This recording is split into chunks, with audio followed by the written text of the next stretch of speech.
They raise the guns in their hands and frantically spin the cylinders. Then they point the muzzles at the backs of the heads of the contestants in front of them. At the host's command, everyone cocks their guns. The moment the light bulb on the ceiling turns on, they must pull the trigger at the same time. All the audience below hold their breath, because the contestants on stage are the chips they have bet on. The light turns on, gunshots ring out. 4 contestants are eliminated on the spot. The surviving contestants let out a sigh of relief, but the host calls in the guards. Contestant number 13, Vince. He did not fire. He has never experienced anything like this. Fear almost consumes him, but he came here by accident. Vince is just an ordinary electrician. To pay for his seriously ill father's medical expenses, he sold the house he built with his own hands. The weight of life forced him to keep working without rest. That day, Vince went to repair something for a nouveau riche man. The man received a secret letter. Holding the letter, he told his mistress that when he returned, they would become rich again. All of this was clearly heard by Vince in the corner. However, the nouveau riche man suddenly died unexpectedly. After the police finished recording his statement, Vince, who should have left, returned. He took the secret letter. With the letter, he claimed the man's secret package. Inside the package were several $100s and an opportunity to get rich. Vince did not hesitate. He changed into decent clothes and set off. After many transfers and layers of security checks, he arrived at the final destination. What he did not expect was that this was actually a carnival of demons. The rich used a crazy killing game to gamble for more money, but now he only had 2 choices: obey or die. After the first round ended, all contestants entered backstage for a short break. Because of Vince's performance in the first round, his sponsors were extremely dissatisfied. They warned Vince not to violate the rules again, because the organizers' power was beyond challenge. The second round began. The difficulty increased. This time, each person had to load 2 bullets, which meant the elimination rate would rise sharply. The same process: spin the cylinder, cock the gun. The light turned on again, and several more were eliminated. Vince survived again. When the referee checked the guns, he found that the contestant behind Vince had a bullet already chambered. He just did not have time to fire. At this moment, Vince could have taken the money and left, but his sponsors greedily chose to continue betting until the end. The final round would select 2 contestants by vote for a duel. Of course, the stakes would be multiplied to the highest level. The remaining sponsors raised balls with hidden numbers at the same time. Vince was unfortunately selected. The duel began. The number of bullets in each gun increased to 4. Spin the cylinder, cock the gun.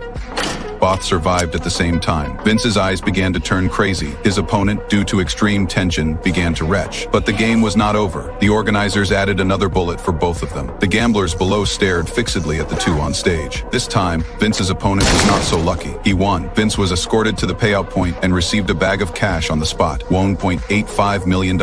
His sponsors offered to take him to the nearest train station. Vince agreed without hesitation. He pretended to return to his room to pack his luggage, but actually took the opportunity to slip away quietly. At that moment, he trusted no one. But the question is, can he really bring this huge sum of money safely back home? If it were you, would you take the gamble?